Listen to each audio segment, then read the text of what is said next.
This is the happiest man probably in the 50-state area that I know, because he's free.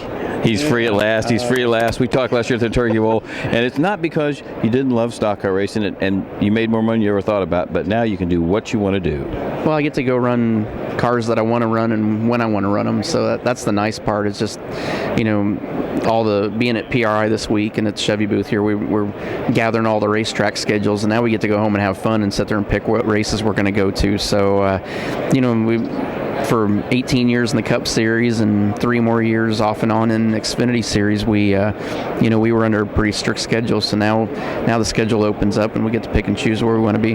Yesterday we had a little tribute to Tony Elliott, and the guy that owns the Anderson Speedway was there, and I said, hey, I think Stewart's going to run the little 500. He goes, I've heard that. Because you said that's on your bucket list. You're serious. It's still a bucket list item. So that's the thing. That's the fun part, is sitting there saying, looking and seeing events that I've not ran or that I've ran and didn't win yet that I want to accomplish. So that's a big priority, is starting to pick and choose some of these bucket list items and make sure we get them on the schedule. It's still one of the greatest, longest, oldest races in the country. You got to run it. Yeah, there's a lot of them. There's a lot of them like that across the country that I still want to run.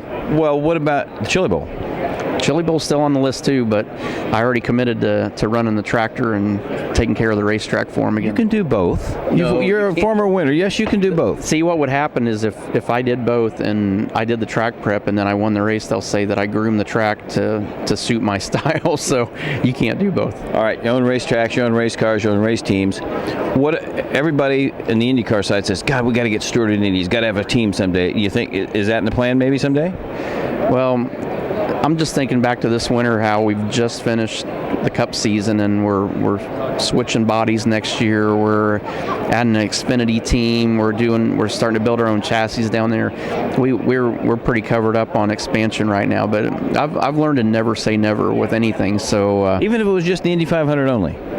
Well, the hard part about doing the 500 is it's not like it was 20 years ago where you could put together a deal and have a really good Indy program. I mean, you look at the teams that win at Indy and run competitive the whole month of May, they're the teams that run competitive all year. So, the IndyCar deal is probably as tough as it's ever been, and you are not just going to waltz in there on a one-off deal and make it work. Well, you always said that. Everybody said, when's Tony going to come run the Indy 500? I said, he's not. He's not going to. You can't cherry pick anymore. No, that era is long gone. I mean, it's there's too many engineers and wind tunnels and dynos and everything else that have taken that opportunity away. All right, last question.